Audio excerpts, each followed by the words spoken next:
All right. Jamie Lavigne, thank you for joining the episode today. I think just being in the space that you're in and with your background, a lot of folks in our audience are going to get some valuable nuggets of information from just our discussion here today. So thank you for joining. I'll just go ahead and turn it over to you. Jamie, you want to do a quick intro of yourself and what you're all about and what you're into? We would love to hear it. Yeah, absolutely. Well, thank you for having me.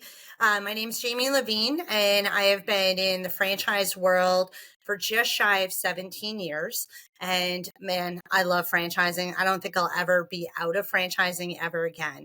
My oldest daughter started college this year, and I tried to convince her not to go to college and let's open a franchise together.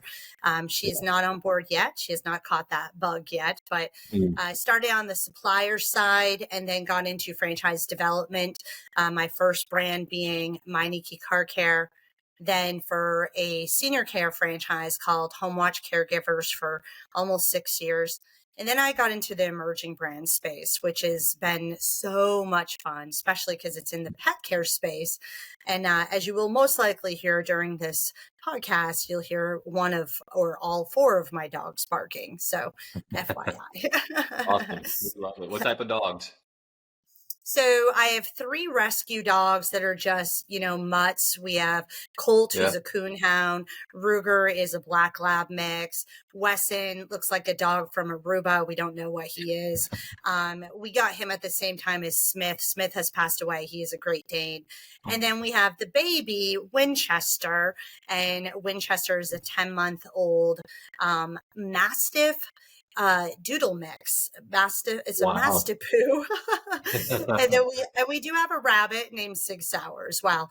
I'm not sure if you've caught on to a theme there, but I live in the live free or die state. So that's amazing. We'll have to get a picture of the animals and do like an overlay on the episode if you're open to it. If I can get them all together, and that would be a miracle. There you go. Yeah, that would be a tough feat.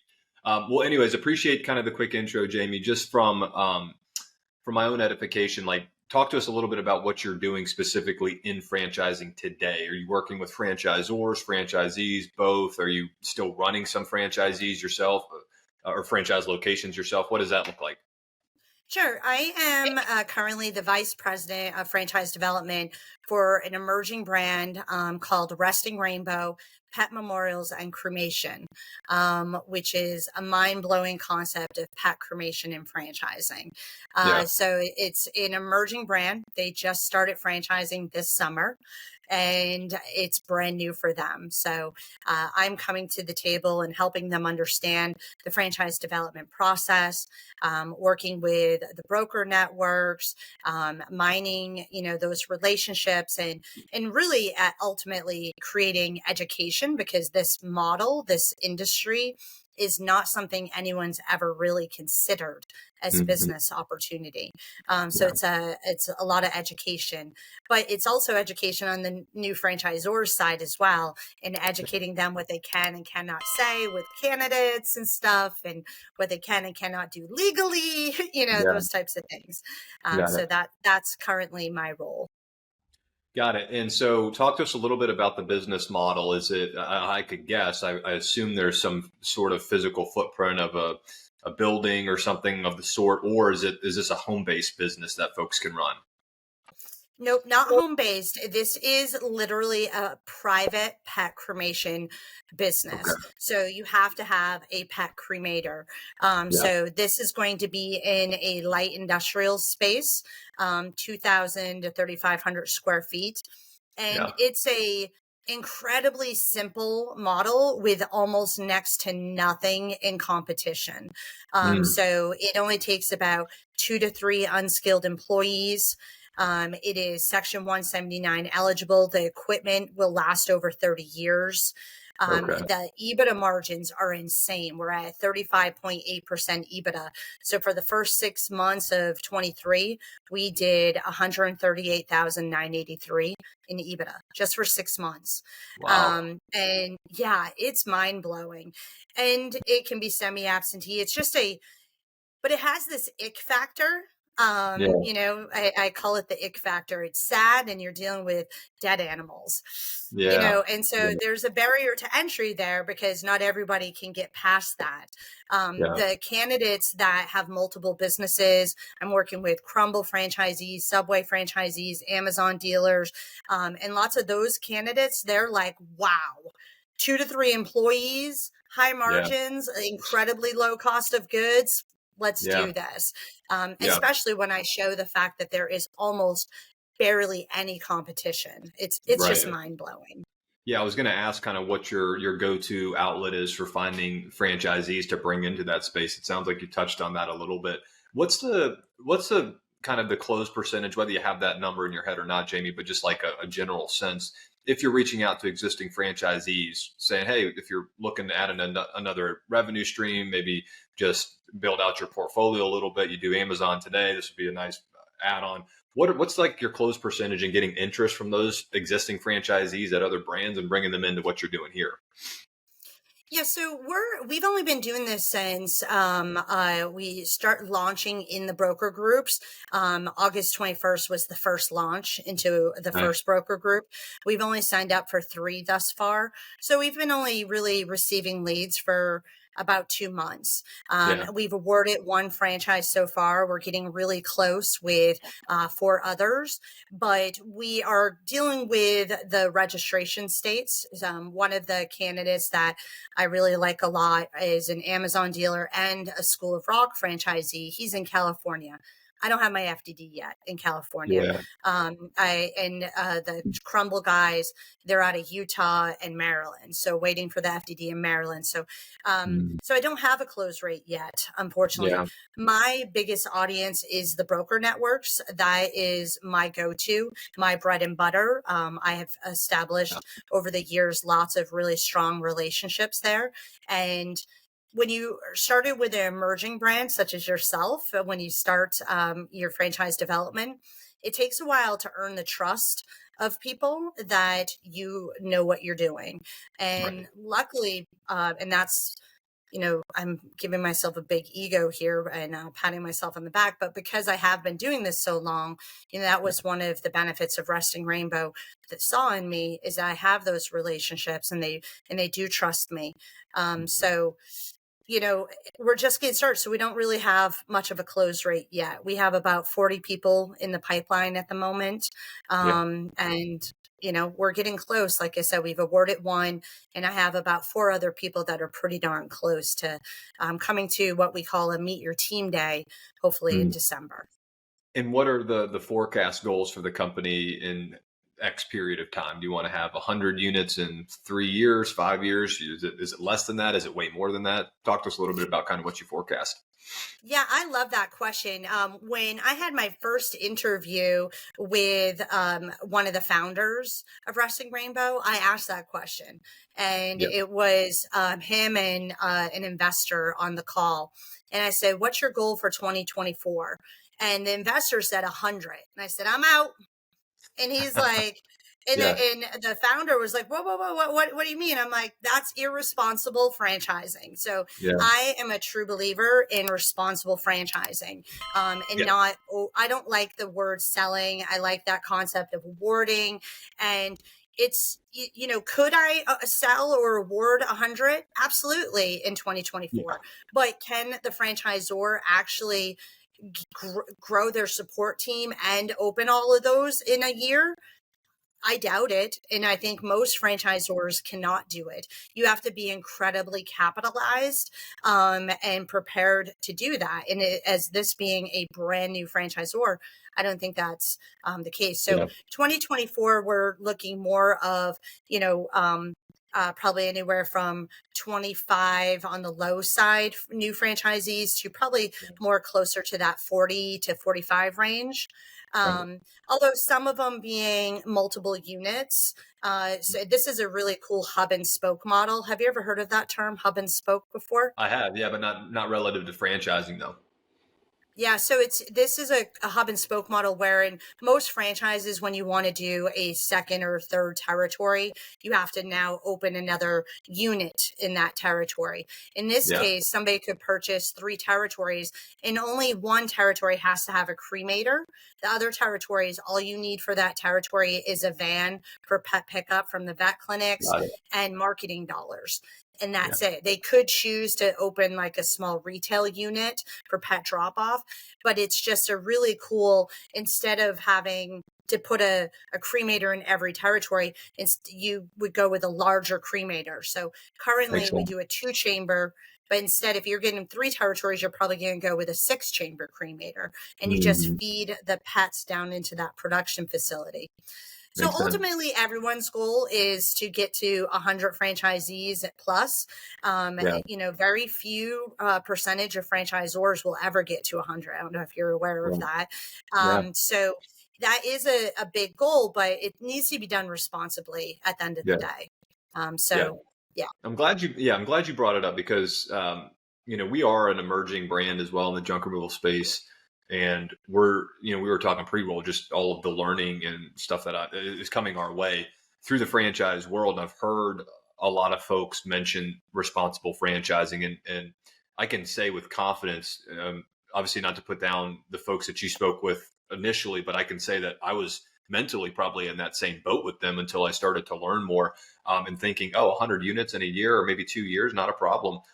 But then you start to think about what the infrastructure it takes to support those brands, and that you really, I mean, a huge part, and you could probably speak, circles around me about this, but in the franchise development space, as you bring on franchisees, your biggest selling points, or one of the biggest selling points, is your existing franchisees validating it to the other ones that potentially also want to buy in. So if you don't support those existing franchisees, especially the ones in the early days, you're not going to have a champion or a bench there rooting you on for the next one. So you might have grandeur, ideas of bringing on 100 units, and you may have a pipeline that can support it, right, of interested parties to come into it. But if they can't speak with somebody and that can validate at a high level that what they're getting ready to, I don't know what the franchise fee is, but just put, cash down 30 grand, 50 grand, 75 grand on a franchise fee and buy into it, you're going to be struggling. So I totally get that. And even 25 to 40 units, like what you're mentioning, for somebody like us, I think we could do it. But I know in our current place with the infrastructure we have in place, and more so the personnel, even that would be difficult for us to probably achieve in a year unless we really, quickly started to bring in folks, probably folks like yourself that really know the space and can tap into those broker networks. But beyond that, Mhm. also set up like processes and systems for us to effectively support all these new franchisees in the field. So totally get that. I'm curious on, like you mentioned, there's not a whole lot of competition with this brand or this type of offering. Um, from a sales perspective, like how do you get the word out about Resting Rainbow and that this service is actually available to to pet owners? Yeah, so currently, I don't know if you have any pets. I have lots of pets, and I've Yeah. dealt with having to say goodbye. About 90% of people are choosing to cremate their pets as opposed to bury. A lot of people can't bury because they don't have the yards. And even if they do, they choose not to, because if you leave, you can't take your pet with you. You're not going to unbury your pet for, that's been in the ground for 3 or 4 years. Hmm. But the thing is that everyone assumes they have to go to the veterinarian clinic, and they Mm. think the vet's the one doing it, but they're not. They don't have a Yeah. cremator in their clinic. They're using pet cremating companies. So Mm. 75% of our business is working straight with the veterinarian clinics. Got it. But that's where the big, hairy, audacious opportunity. I'm sure you have heard of BHAG. Yeah. I have changed it to big, hairy, audacious opportunity, is to go after the consumer market. And Mm. so if we can tap into the consumer market to help them understand, and we've got to create awareness and education in those individual communities, that they can go straight to the cremating company. By Yeah. doing so, for them as a consumer, it's way cheaper. The starting prices for us, if they come directly to us, is $200. At the Mm. vet, it's around $400. and they'll Right. have a different experience with us and more options when it comes to additional services like rushing it or better or nicer urns and those Hmm. types of things. Whereas at the vet, it's usually cut and dry. This is what you get. Yeah. This is how long it's going to take, and this is how much it's going to cost. But they also have a more cold experience. Not always, there's exceptions to the rule, but veterinarians are euthanizing pets every single day, which is so they have to like turn off their emotions. Right. So going through us directly, they'll get a more dignified, empathetic, and professional experience, right? Hmm. But Yeah. also, we're working with all pets. This is not just dogs and cats, which is what most pet brands are doing. Hmm. We're people are cremating rabbits and ferrets and chinchillas and bearded Yeah. dragons and birds. It's nuts. So it's Yeah. inevitable. All animals can be cremated except for fish because there's like Yeah. no bones, Hmm. So it's that's the audacious opportunity because the right franchisee can just do either just do the normal, Google AdWords, pay-per-click, SEO.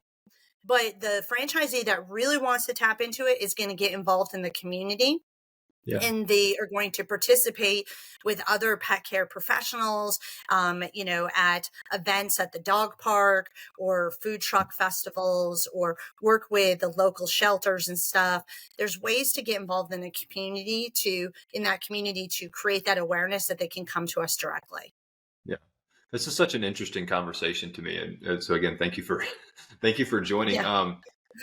What I guess one question, if I were, to throw my hat in the ring and be like, I'm interested in owning a franchise with Resting Rainbow, and I just asked a kind of a candid question of what's operationally like if I were, fast forward to January 2024 and I'm awarded a territory, operationally as the owner of that territory, what's probably one of the biggest challenges that you could candidly tell me going into that, so just that I'm aware of it, because I can guess, right? My guess, just to throw it out on the table, would be the access to the cremation itself, like whoever's doing that work. Right? My guess is that that's not a huge pool of resources that have that skill. Maybe it is, but that would be like my guess operationally of like, the challenges going into owning one of these locations. Yeah, and UPS just pulled in, so my dog's Colt is barking. So please excuse that. No worries. Yeah, ultimately, you're pretty darn close, and I truly believe in franchise development that you should lead with the bad and end with the good with candidates. So on every intro call with a candidate, I say this is the hardest part, and Yeah. the hardest part is finding that initial location for your cremator because Mhm. it has to be EPA zoned by the county, right? So you have to Got it. find a light industrial space that is EPA zoned for a cremator and that the landlord will allow it. Right. So that's ultimately the hardest part. Once we find that and get through the permitting for the fire walls and all that other stuff, then it's really quite smooth sailing. Mm. There'll be some rough seas every once in a while here and there, but it's just such a simple, easy model from there because it's needs based. I don't know if you're too young for the Field of Dreams thing, where if you build Mm. them, they build it, they will come. I said that Yeah. to a young man the other day. He was just like, "What?" You gotta know Yeah. your audience when Believe you it. reference those things. But Yeah. so that's the hardest part. But we have a game plan. We've done this. We know exactly what to look for. So the mapping on the very first call, I share my screen and show the mapping program where we can see where all the human crematoriums are. So if there's human Mm. crematoriums, then we know that that county is zoned EPA Yeah. standard, right? Yeah. Then we show where the competition is, and there's only a little over 1,000 pet cremators in the entire country. So that's Yeah. why I was saying like there's very minimal competition. But what's Yeah. also cool is we know we're looking for second generation locations. So we have all these resources in play as we know that that is absolutely the hardest part, and we've got their back. So that's where Yeah. the franchisor with this is going to play the biggest role, is getting Mhm. the franchisee up and running.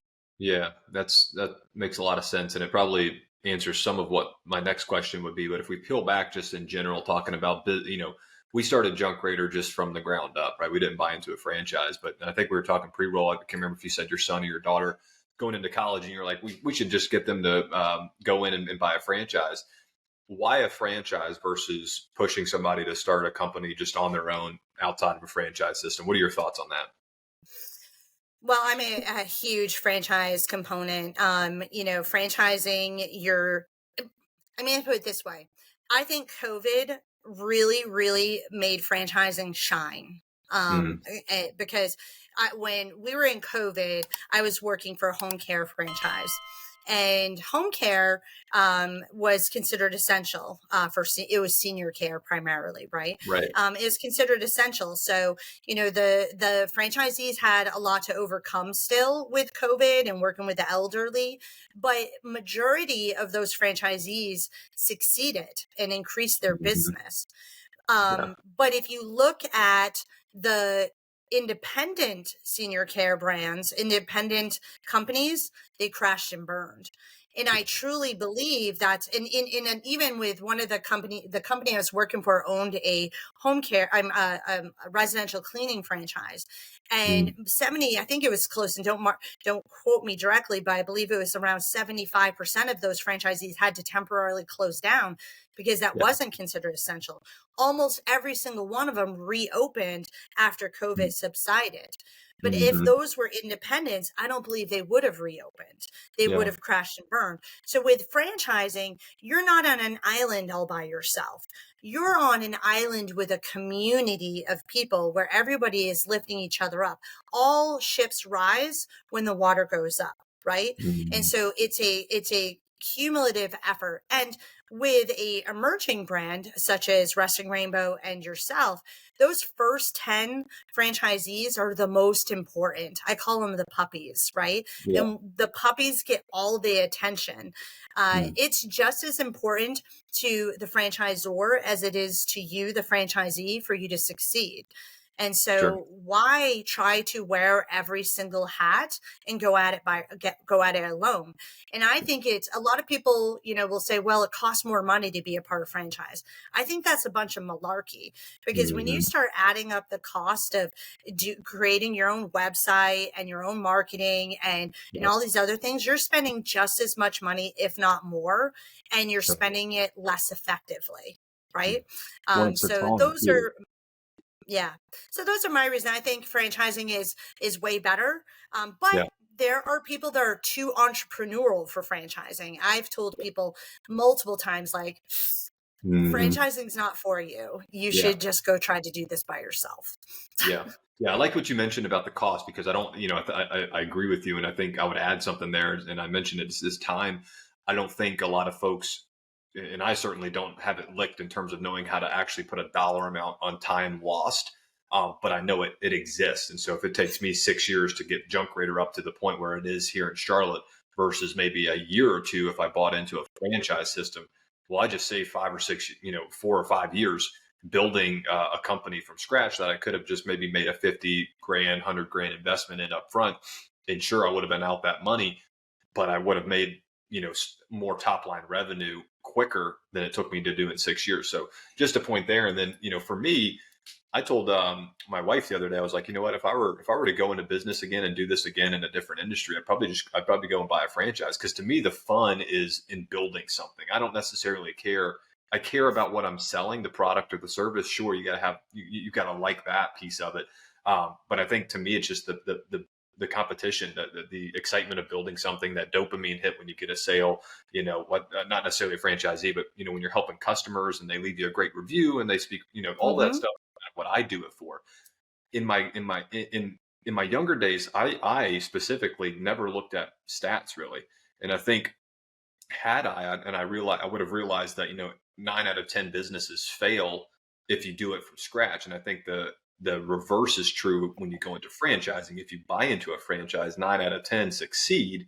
And that alone probably would have steered me to at least consider franchising early on. And I think the problem is that most folks, in our school systems and in all different types of outlets, we're just not talking about franchising enough. I think we're talking about business building and entrepreneurship and all that good stuff, but nobody really touches the surface of franchising.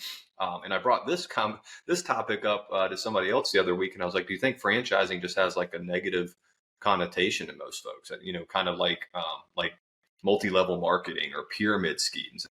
Obviously, it's not, right? You and I both know that, but I don't know that the general population does. Be an interesting data point to go and get, but just some thoughts there. But what's your vision for maybe yourself, Jamie, or Resting Rainbow for the next 3 to 5 years? I know we kind of talked about just the forecast of the franchise system and kind of the units you want to get to potentially. But what's your personal vision for yourself for the next 3 to 5 years in this space or anything else you're considering? Yeah, I am, as I mentioned, I do have a daughter that is in college, and I'd rather her get out of college and open a business with me and have her run it. Yeah, yeah, She wasn't down for it to start, but she wasn't 18 yet either. So I want mm, her signature on the franchise agreement so that she has buy-in. So I'll keep pinging her. So I do foresee finding a business for her and I to run together. So that's yep, definitely one of my goals within the next 3 to 5 years. Right now, she is not on board, but I'm going to keep chipping away at that. yep, Um, I'm really having a lot of fun with working with emerging brands.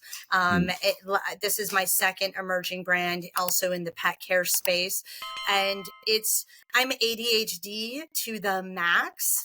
hmm, Just sitting here talking to you on this podcast is really difficult to me. I have a stand up desk normally. I don't sit. yeah, I don't stop. So I love challenging challenges and overcoming obstacles and stuff and helping yeah, good brands grow. And so that's what when I get to, and Resting Rainbow might not like this, but when I get things up and running and launched, I'll probably move on to another great yeah, brand, unless I become a franchisee of that brand. Who knows, right? sure, yeah, So that's kind of just who I am as a person. I get bored easily, and so I just want to keep things challenging and changing, and that obviously has some negative sides to it, sure, but a lot of upsides as well. But I believe in this brand so much. It has an 8-page item 19 for an emerging brand. That's like yeah, mind blowing. It's actually, I've been in franchising, like I said, for a long time, almost 17 years. And I've seen some really good FDDs, item 19s. And this one, I would put in the top 10% that I've ever seen. That's yeah, how good it is, which blew me away. hmm, And you know, I think franchisees, when you're working with candidates, there's certain things that after doing this, as long as I've done it, what people are really looking for. In this, if you take the ick factor out, it just checks all those boxes. yeah, So I'm here at least until I get this brand rocking and rolling. yeah. And otherwise, I'm living for today. Awesome. I love it. And how did did you find Resting Rainbow or did they find you? How did you get into this role that you're currently in? Yeah, actually, somebody introduced me to them. They Okay. found out I was looking for my next opportunity and said they reached out and they're like, Jamie, you've got to meet this Yeah. guy. Awesome. And I was like, yeah, I'm open to all kinds of conversations. But when I got on and they explained it to me and I saw they sent right then and there, they emailed me the FDD and I was looking at it. I was just like, Yeah. wow, this Nice. is a crazy opportunity. And I knew there was going to be a challenge because of that ick factor. And I knew there was going Hmm. to be a challenge to educate people because it is so unique. I Mm. mean, ultimately, pet cremation is not unique, right? Yeah. It's just that people don't talk about it, right? It's Hmm. kind of a sleeper, Yeah. and so yeah, so that's how it came about. And I was looking at some other concepts as well. And this one was going to be more of a challenge, more of a less of a shoe-in, sure thing. But man, Yeah. as I said earlier, I love a challenge.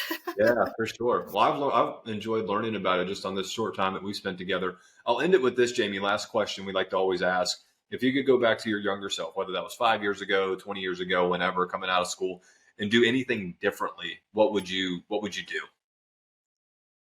Oh, that's really more of a big personal answer. It's more of a personal relationship answer, and so I wish I knew younger um, how to better self-regulate myself a little bit Mm. within relationships. So I am a very outgoing, I don't give a hoot Yeah. attitude person, and I'm loud, and not everybody can handle Yeah. that. Yeah. And so knowing your audience and having better communication skills, I'm teaching, I have two daughters, and I'm teaching them that now. I want Hmm. them to have that I don't give a hoot attitude still. Yeah. I still think Yeah. that's a really important one. Be yourself, be authentic, etc. But there's a way to do that, Mm. and a way not to do that. So Totally. that's really more of a personal, like, self-regulation of Uh-huh. my big personality. I like it. So I like it. That's good. Well, again, thank you for the time, Jamie. I'll end it there. We could go down a million different rabbit holes, and I'm sure you and I will probably keep the chat going offline. But thank you again for joining. And if you want folks to find you, where can they find you? How do they reach out to you? yeah, absolutely. So obviously you can connect with me on LinkedIn. I love LinkedIn. By my name is Jamie Lavigne. My email is jamie@restingrainbow.com. And or you can check out restingrainbow.com website and fill out a form and get to me that way. Amazing, awesome. Well, thank you again, Jamie. We'll definitely keep in touch, and we appreciate the time. Thank you for the time. It was great chatting. Awesome.